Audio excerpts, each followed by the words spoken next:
Welcome to Chicago State University's Black Media and Entertainment Industry Conference. This four-day event is sponsored by the Department of Communications, Media, Arts, and Theater here at Chicago State University. For access to the conference program, please go to csu.edu/CMAT and click on events. I'm Derek Dow, full-time lecturer in digital media here at the Department of Communications, Media, Arts, and Theater at Chicago State University. I am pleased that we are here today with DP, business owner, Keith Walker, and writer-director Daniel Willis. Keith is a co-owner of Media Process Group. His clientele ranges from the NBC, Netflix, to the Queen, Oprah. The legacy of lynching received an Emmy, and he has won multiple Peabody Awards. Welcome, Keith. Thank you, sir. Glad to be here. And we have Daniel Willis, who is a writer-director from the South Side of Chicago. Daniel's short films have been acquired by networks such as HBO.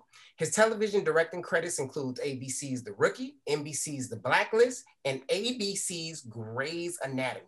He has also served as a story editor for two of Lena Waithe's produced comedies, 20s and Boomerang.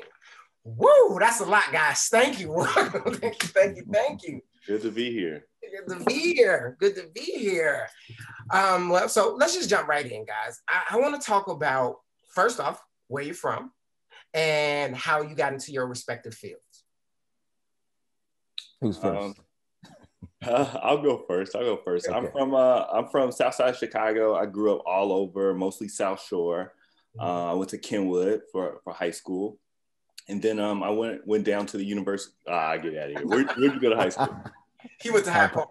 Oh my goodness. Well, it was always a nervous feeling on that bus going past Hyde Park. But it was good times, nevertheless. But yeah, I went to the University of Missouri. Then I came back to Chicago and I was trying to figure out what I was going to do. I ended up at the film school at DePaul University. I was there for a couple of years, and that brought me out to Los Angeles. It'll 10 years exactly on September 1st to kind of pursue this Hollywood dream. Awesome. Yeah, so I, lifelong resident of Chicago, grew up in Jeffrey Manor on 95th and Jeffrey on the far south side. I went to Hyde Park. 81st to Jeffrey. Or okay, 81st down the street, man. So I actually went to Hyde Park. Then it was called Hyde Park Career Academy, where there was actually I started in photography there, and there was also a radio and television program at the school. And so that's when I first kind of developed my love for the industry and the medium. From there, I went to Columbia College, and it was one of those things where I wasn't sure whether or not I was disciplined enough to go away to a major university, because I thought I would like blow my mom and dad's money. So I decided to stay in Chicago and go to Columbia, and it was one of the best things I had ever did from a decision-making standpoint, career-wise, because at that particular time, I would say at least 70 to 75% of the faculty there were working professionals in the industry.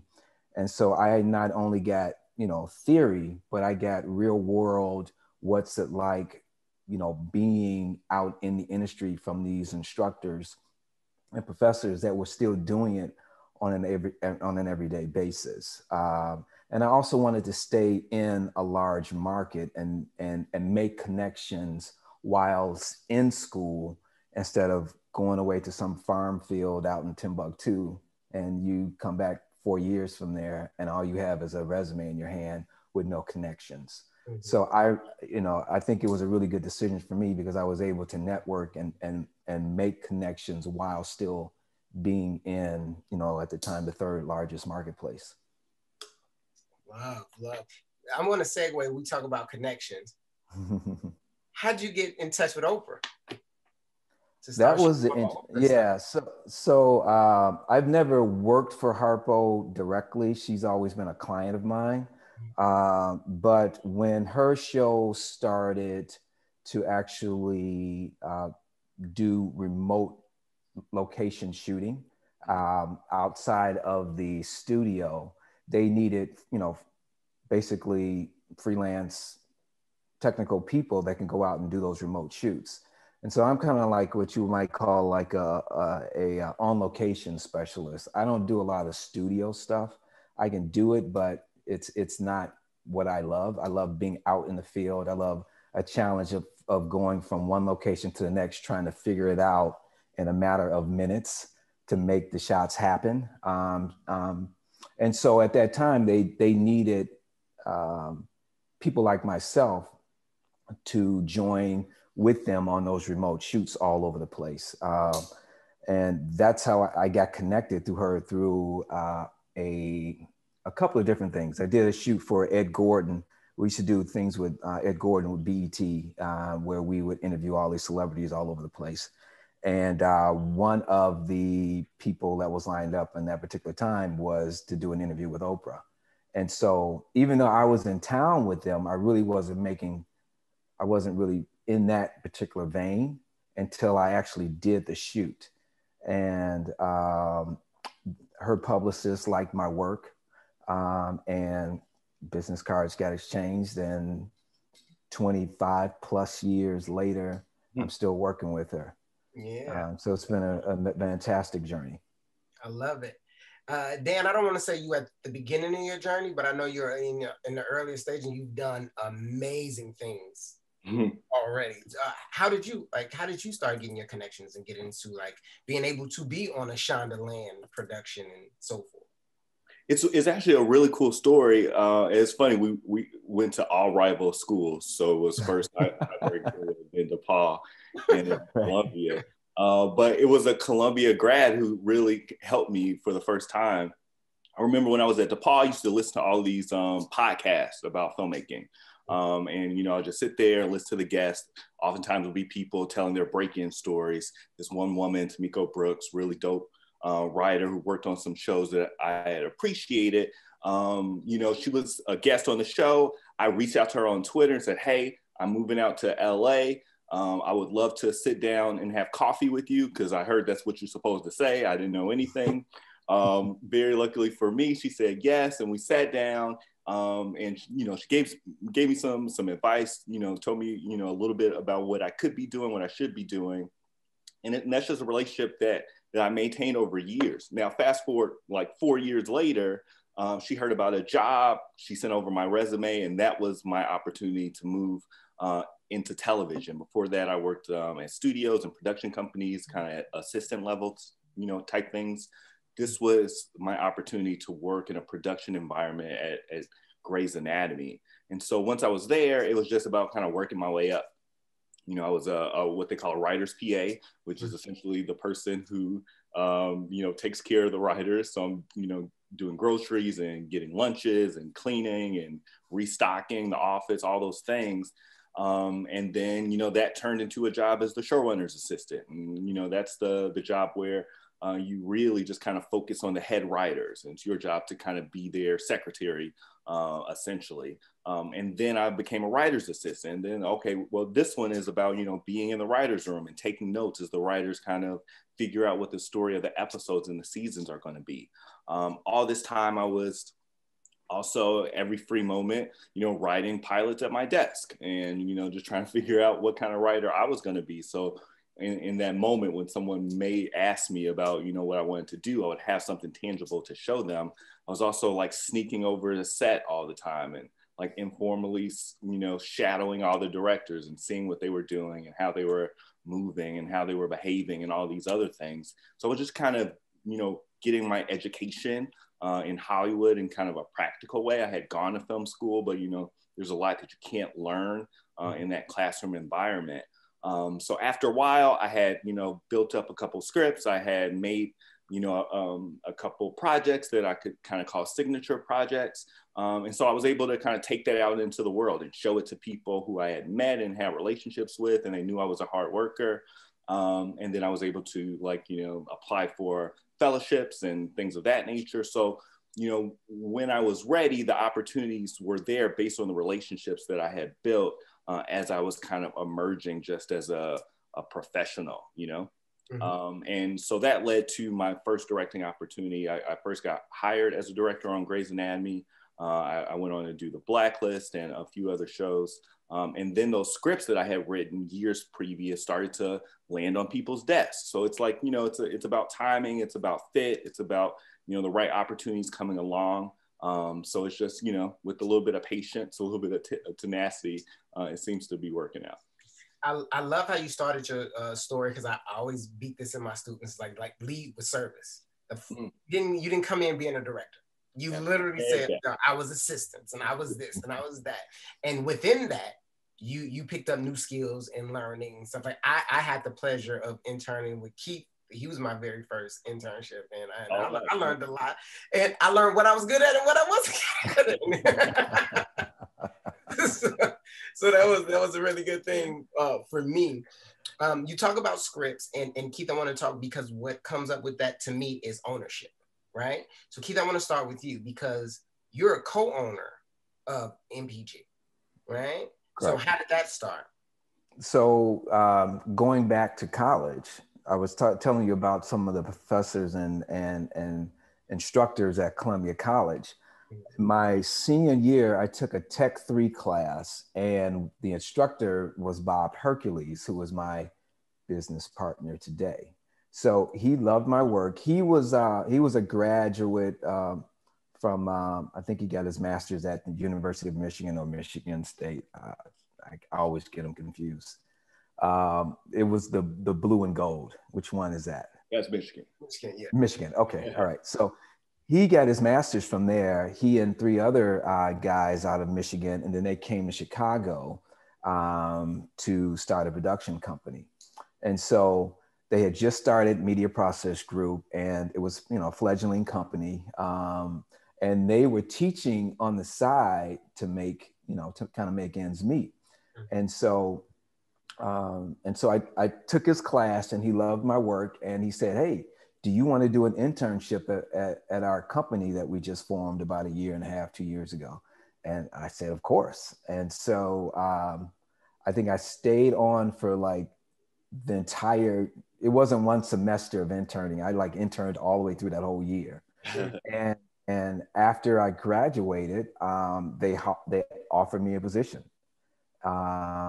And for me, personally, I think it was kind of like a Cinderella storybook, type scenario, because I still have friends today who went to Columbia College with me and still have not really, developed their chops in the industry. Some of them just completely left and gave up.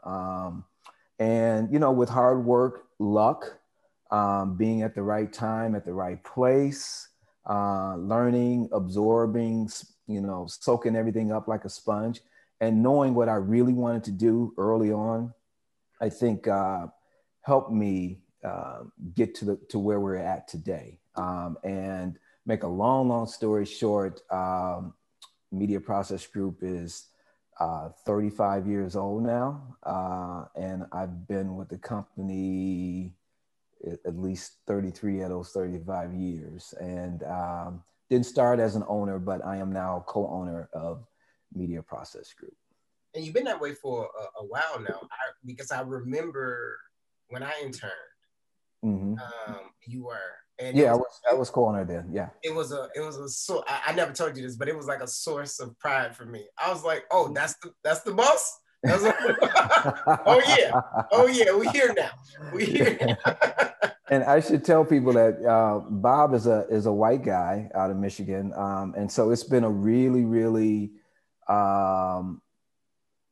great relationship, I must say. It's not necessarily the yin and the yang, but we're a good fit together. And he's a director, producer. I'm a DP. And it's really good synergy. We've had a great relationship over the years. We've done a lot of projects together, but I work on a lot of other people's projects. A lot of documentaries that I do are not just with Media Process Group. We have a not-for-profit side, Media Process Educational Films, where we funnel all of our docs through. But I work on a host of other documentaries for other production companies as well. So it's been a good, interesting kind of like workflow, if you will, because we not only produce our own stuff, but we're service orientated. So Right. we work for other entities as well. I love it. I love it. Dan, I'm gonna take that to you, right? I know yours is a little bit different. With you, it's more like intellectual property ownership. Like, how do you protect your scripts? How do you protect, how important is it to you to develop new things that is yours? It's really important because I feel like for writers in particular, it's like your currency is your sample. It's whatever new material that you have. A lot of times, they work in two ways. So you write a script. Of course, the thing to do is sell the script. That's, as we all know, pretty difficult. Oftentimes, it will serve as an example of the kind of work that you do. And create like staffing opportunities. So the opportunity to write on a show, to be a member of a writing staff. So it's really important to generate as much, new material as you can, as often as possible. Don't talk to my managers about when's the last time I created a new script, but that's something I'm working on now. But yeah, so that's really important. And then protecting your work, I mean, it's just like anything else. It's like, you register your script.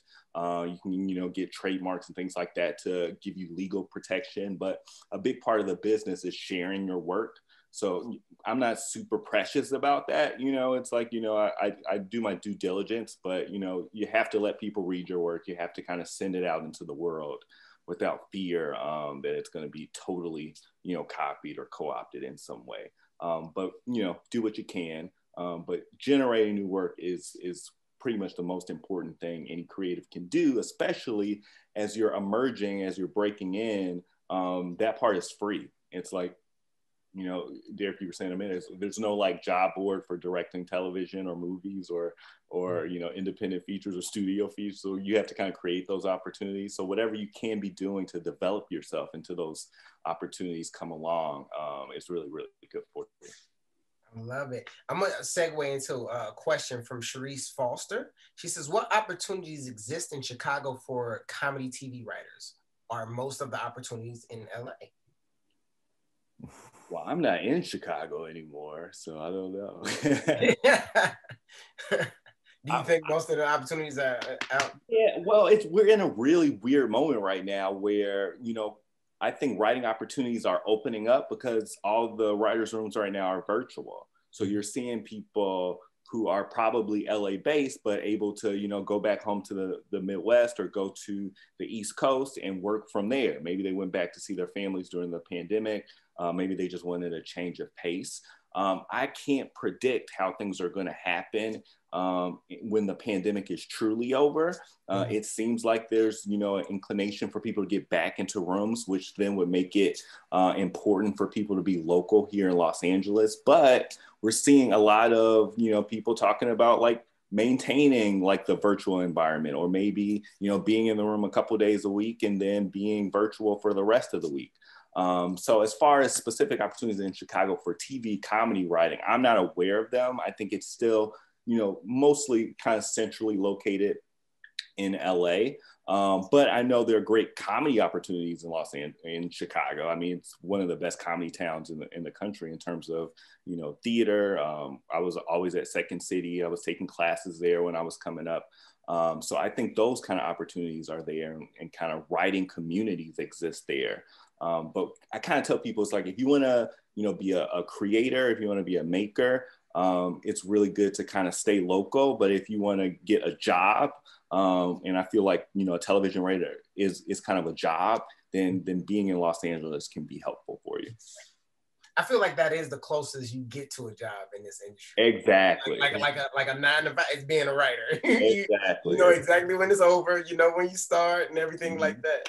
I have no clue what a 9 to 5 is. Zero clue. What is a work? If I do a 12-hour day, that's like, ooh, man, I got the rest of the day to myself. Right. How do you prepare when you go out? Because I know his is more episodic in film. How do you prepare for what you do, Keith? As it relates to what? like getting gear, going out when you get a client and you go out and you get ready for the shoot. I know you say you get those shots in in the quickest time as possible, but like, how do you gear up for that? How do you get ready? Well, every shoot's different. It starts with, you know, having a conversation with the director or the producer affiliated with that particular project, and we, you know, talk amongst ourselves as to how we want to go about, you know, capturing this particular scene or that scene. And I don't have a lot. All of the people that I deal with on a technical perspective are all freelancers in the industry. Mm-hmm. And so depending on what the project is, I might be responsible, or my company might be responsible for hiring everyone that's on set, or the production company itself, the producing end of it, has already hired all of the people that are needed for that particular project. And I'm just one of many who are hired at that time. All right. All right. What about you, Dane? How do you gear? How do you prep? Because I know your stuff is more episodic. It's a little bit different. Yeah, I mean, so as a director, it's kind of like, you know, I do mostly television, so it's kind of like built into a schedule, right? So basically, it's like you get the gig, and then my personal preparation is watching as much of the show as I possibly can. So, you know, my first ever actual job was on a Blacklist. I was hired on Grey's Anatomy first, but my first gig was the Blacklist. At that point, they had just reached 100 episodes. So I sat in my apartment and I watched 100 episodes of the Blacklist. So I could really kind of understand what that show was all about. I could get the language of it, the visual language, but also understand where the characters are coming from, things like that. So that's pretty much my first part in the process, is just consuming as much as I can of the show. And then it's about reading whatever scripts that I can get my hands on. So maybe in the current season, there haven't been produced shows all the way up until the episodes that I'm directing. So I'll read the scripts that precede that episode so I can know exactly where the characters are, what they're doing, the direction of the season to that point. And then it's about just going in and you know, it's kind of built into the schedule that you have 7 days of prep. So you go in and you meet all your department heads and you talk about the script and you give them your ideas and you tell them all the crazy things you want to do. And the producers kind of say, slow down, you can't do all that stuff, but maybe you can do this. And so Really? that's kind of like a compromise. It's like you coming in and you want to be Michael Bay, but they're like, you gotta slow down a little bit. You know, this is the budget. This is the amount of time that we can do it. So you make all of those decisions, and that's your prep period. And then you go into production. So maybe you have 8 or 9 or 10 days to shoot it. And so it's just about executing the plans that you made with, you know, all your collaborators at that point. And now you're getting to talk to the actors, and now you're getting to do kind of the fun stuff of just, you know, doing the scenes and all of those things. And then the last part in television is the post-production part. And this is like the television director's kind of last effort to kind of, you know, give their vision to the showrunner, who is the head writer of the show. And so it's like you're basically delivering the best version of what you've created, and then you hand it to them, and then you walk away because it's their show, and they're going to decide exactly what they want to see on the screen ultimately. And then we watch it on TV just like everybody else. Nice, nice. Brandon Hampton asks, what's the biggest obstacle you faced in your career and how did you overcome it? Start with you, Keith. The biggest obstacle. Wow. We got a deep breath on that one. Man, let me think about that. I can jump in. If you want to yeah, help me out so I can give me a little stall tactic. Go ahead. Mine was like totally internal. It was like my biggest obstacles were like believing that, you know, a career in Hollywood was possible. Then once I got past that thing, you know, you get out to LA, it's like, oh, people are doing it. You know, I see people going into offices. This is a real thing. They're not geniuses. They're not like, you know, so much more prepared or talented than I am. You just kind of have to show up and do it. And then my second obstacle was then like comparing myself to all of my super talented friends. You know, Derek among them, you know, seeing what everyone is doing. He's like, oh, he's got a short on HBO. I want to get a short on HBO. You know, it's like all that kind of thing. You got to put that out of your head and say, okay, this is like the journey that I'm on. You know, this is, you know, whatever my path is. Those are really the biggest thing. And then just being patient with yourself throughout the process. Someone, when I first got there, was like, you know, you don't know if you're going to be the person where it's going to take 2 years for them to break through, or 6 months, or 10 years. So it's like, you got to be tenacious, because you might be the 10-year person. And you're not going to know that until 10 years from now. You know what I mean? So it's, you know, that goes into the not comparing yourself, but just being patient and just saying, okay, I'm doing everything that I can. I'm doing my part, and then just allow whatever's going to come to come. I'd piggyback on that. I'm sorry. Yeah, I was saying, I think Daniel is actually correct. Probably the biggest obstacle would be just getting out of your own headspace. All of us have a gift and a talent, and some of us, especially in situations where you're only Black person in the room, and sometimes you can use that to your advantage, or you get into a headspace where it's now a disadvantage to you. But I've always had the notion that, you know, everybody comes with a certain skill set, and somebody else's skill sets might be better than mine. I mean, there are plenty of DPs out there that'll blow me out of the water, but I also know that there are plenty that can't. Right. And so all I can do at that particular point in day is to do the best that I can with what equipment that I have available with me and what intellect that I have, and roll with it. And at a certain point, you just got to let it go and have faith that everything will work out, and you'll give them a good product, and they'll come back for more. Yeah. I love it. My students go through this, and people in the industry period that I talk to, like I said, the imposter syndrome, the comparison, it is the thief of joy. My mentor told me one time, he's like, listen, if they're looking for Michael B. Jordan, they're not gonna pick you. But if they're looking for 5'7", always likes to smile and good energy, you're the best version of that. You're the best version of that they can get, and that's all you can lean into. So I thank you, gentlemen, for sharing that. Susan Bracy, I hope I pronounced that right, said, Daniel, you mentioned to get your ideas and stories out there, and don't be afraid of your idea or story getting stolen. Is that not a big issue? What can you do to protect yourself from someone taking your idea and appropriating as theirs and cutting you out? I mean, the short answer is not a lot, you know, but I feel like the value isn't really in the idea. The value is in, you know, the executed product, you know, because we can sit here and just kind of talk about ideas. And Derek can say something great, and I can say something great, and Keith can say something great, but it's just that it's not tangible, you know. It's what someone can make from that. So it's like, you know, if someone steals your script, that's a big problem. I feel like that's less common. I feel like a lot of times it's just, you know, things in the zeitgeist, you know. I wrote a pilot about gentrification on the south side of Chicago. That is not a novel concept. You know, I think there's a lot of people who are talking about gentrification in Chicago or Harlem or, you know, Inglewood in California. So these things are out there, and it's like, will there be crossover? Of course, you know, will there be similarities in projects? Of course. But what's unique about your particular idea is your voice, you know, and kind of your uniqueness. And I think that comes through and really can't be copied. So I feel like, yes, do your due diligence. You write a script, protect the script, you know, get a copyright, register it with the WGA.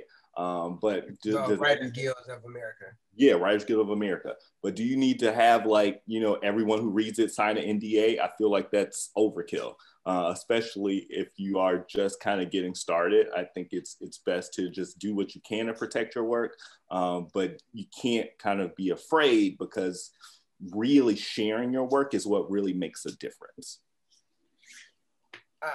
Janae Elms asked, I'm curious to know if you guys ever run into career changes during your careers. She's considered getting a MFA, but she came from a healthcare background. So have you guys ever stepped into this thinking you're going to do something else and then switched, or you knew from the get-go, like, I'm going to be the dopest cinematographer, DP, and you say, I'm coming writer, director right out the gate? I was supposed to be a high school English teacher. I thought I was going to be a high school English teacher. I came back. I graduated in 2008. We all know what happened in 2008. There were no jobs. I was in Chicago going on like the worst job like cattle call interviews to be like outside salesman. Like it was bad.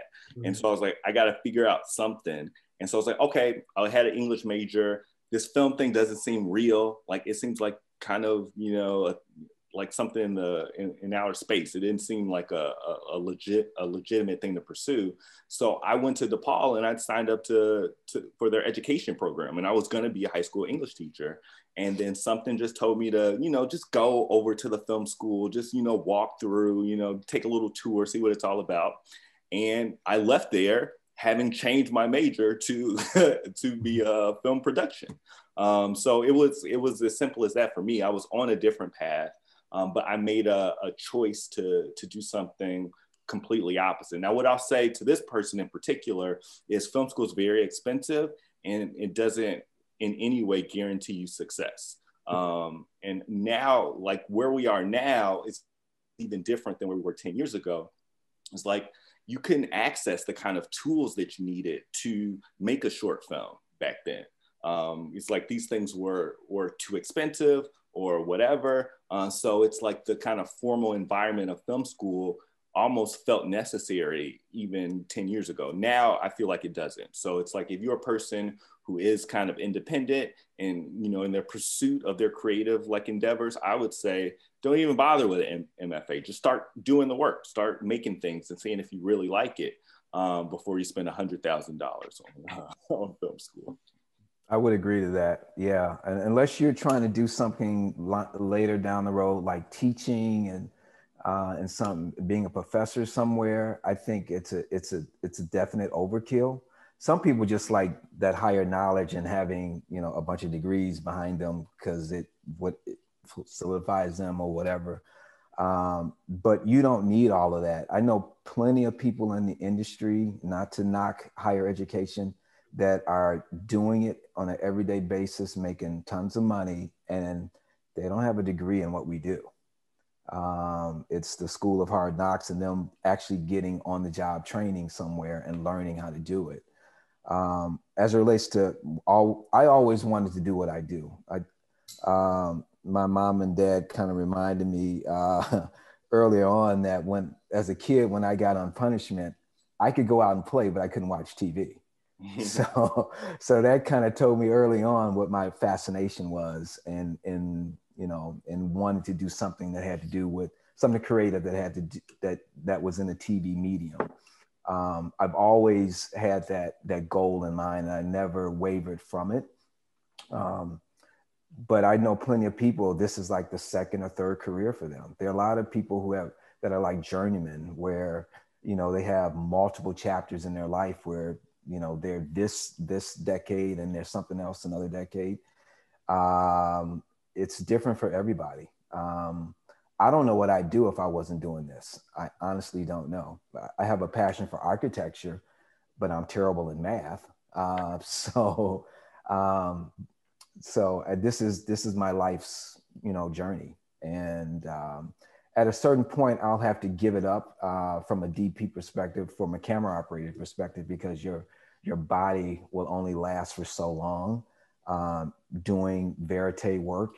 And so I guess for me, the next level would be to direct at some point. But I'm not there yet. I do a little directing, but it's not the mainstay of what I do. Love that. I literally have no skills. Like, I don't know. That would be my advice. Get a skill along the way. If my career goes left, I'm screwed. I've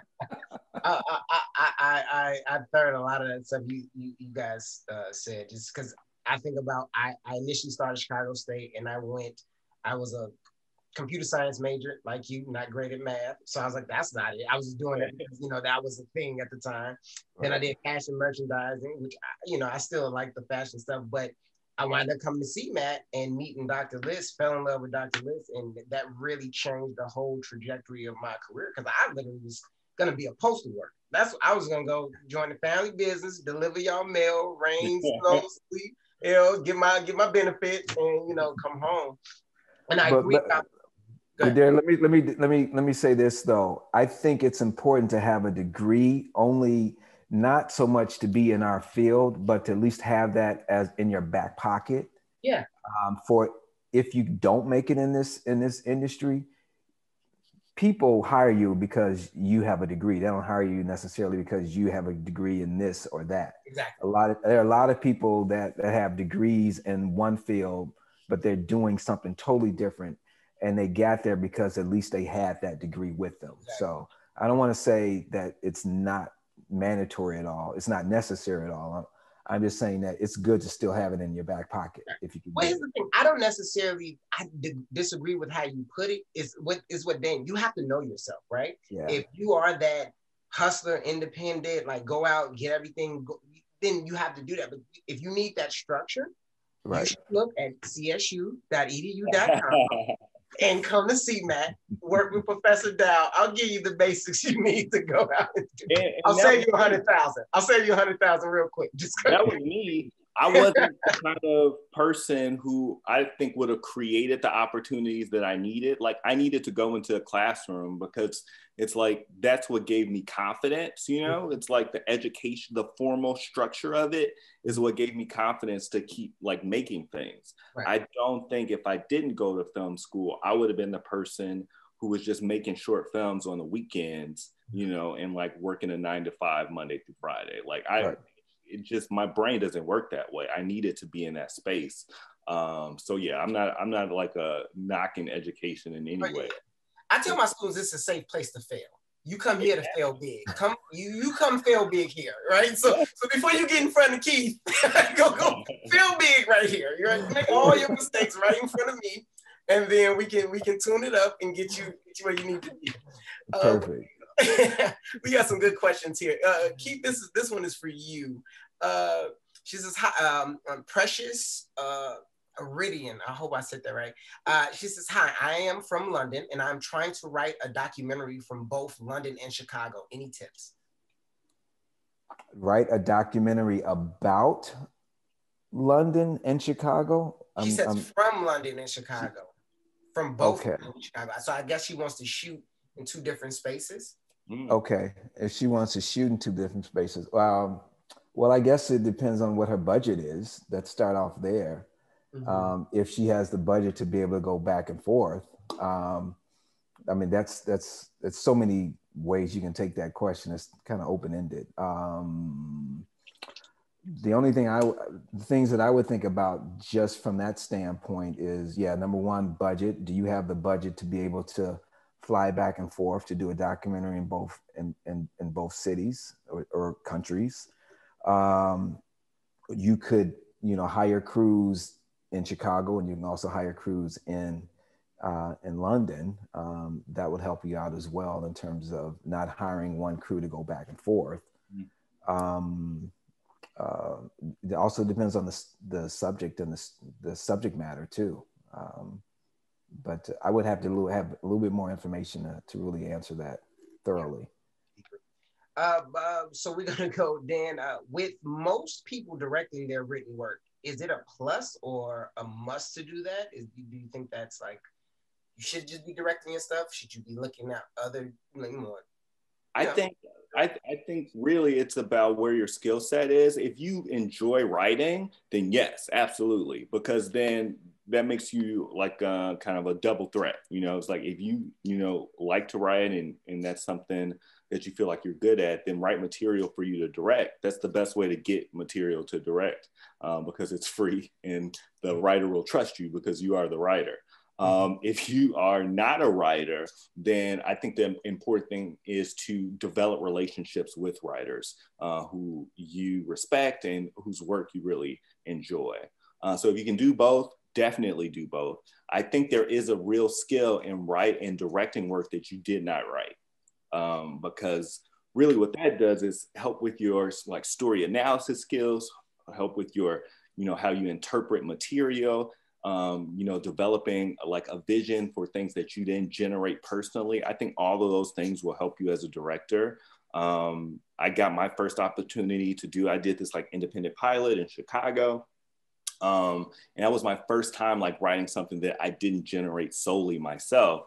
And that was a great exercise for me. And I feel like that made me a better director. So I would say if you're a director, direct anything you can possibly direct. And if you happen to be the writer, that's great as well. Eric Strength asks, what is the fastest way to shoot yourself in the foot while trying to go into the film industry? Or either industry, either one of the industries. What's the fastest way to shoot yourself in the foot? Thinking that you know everything. Yeah. Thinking that, key. yeah. Thank you. Thinking that you know everything, I think if people who are very successful will tell you point blank that they surround themselves with people who are smart in the field or the arena that they're in, and they surround themselves with people who know how to do it and are focused and are good at it. So I'd say if you go in there thinking that you can do everything yourself, you're setting yourself up for disaster.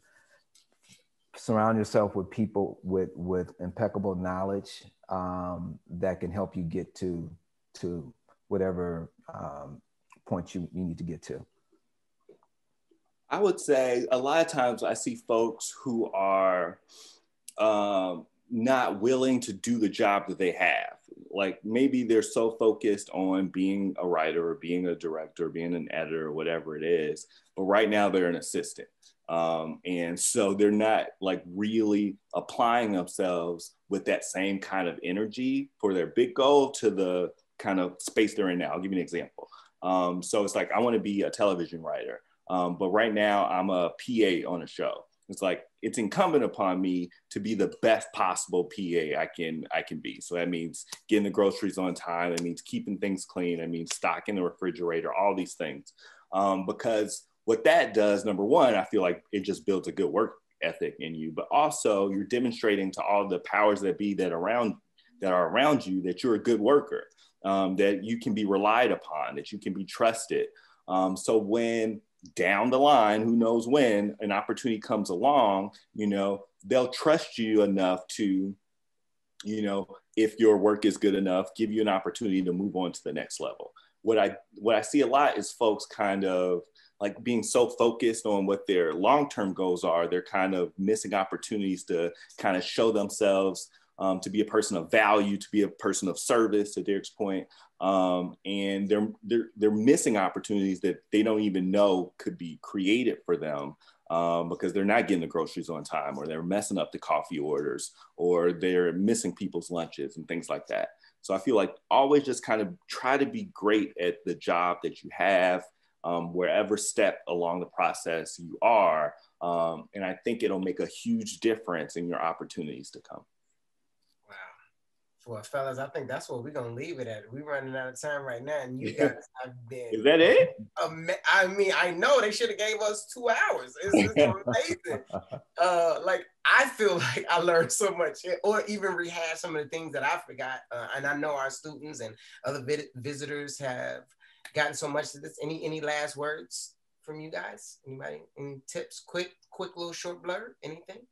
I'll just say, just do the work. I mean, that's really what it's about. And a lot of times the conversation is about make it, don't make it. I really don't like that very much. It's like, just do what you enjoy doing and then follow the open doors at that point. And maybe you'll decide you want to be an accountant after, and that's fine. Just go be an accountant and do that too. And there's no failure in that. But if you try it, you'll see what you like and then just pursue that. Yeah, and I would just say, just be the best that you can be at whatever job you want to do. And in our industry, a lot of times people want to hold themselves back because, I don't have this particular, camera, I don't have that particular lens or that particular lighting. When I first started, it took a lot of money to actually just start the process. Mm-hmm. Now, no one has any excuse because you can do everything in your phone. Mm-hmm. You can shoot, you can edit. I mean, everything is so available to you now that you really don't have any excuse to get out there and do it. You don't have to worry about having a $70,000 camera. You know, because at the end of the day, it's the story that matters. It's all about the story. And however you do it, if the story is received well, then you've got a good product. Love it. If you guys don't mind, some people are asking about your social medias. If you want to share those real quick. Yeah, I'm at Dan L. Willis on everything, I think. I am, let's see, I'm on Facebook just under Keith Walker, and I'm not sure what my Instagram account is. Find him on Facebook, and then I'm on Facebook. Yeah, just find me on Facebook. He's not a hard guy. He's very Googleable. Yeah, exactly. Thank you guys. Thank you so much. Thank you so much. On behalf of everyone at Chicago State University, thank you for joining us today, guys. Look how amazing you are. We really appreciate you. And thank you guys for giving us the opportunity to share with people. I'm sure there's more than just Black folk on right now, but I think just from a Black perspective, the more young Blacks that can see people in the industry doing it and making it happen and having a really good career at it, I think that bodes well for all of us in telling our stories and telling them correctly. Love it. All right, guys. Thank you so much. For the rest of you guys, you can, I'm sorry, did you want to say something?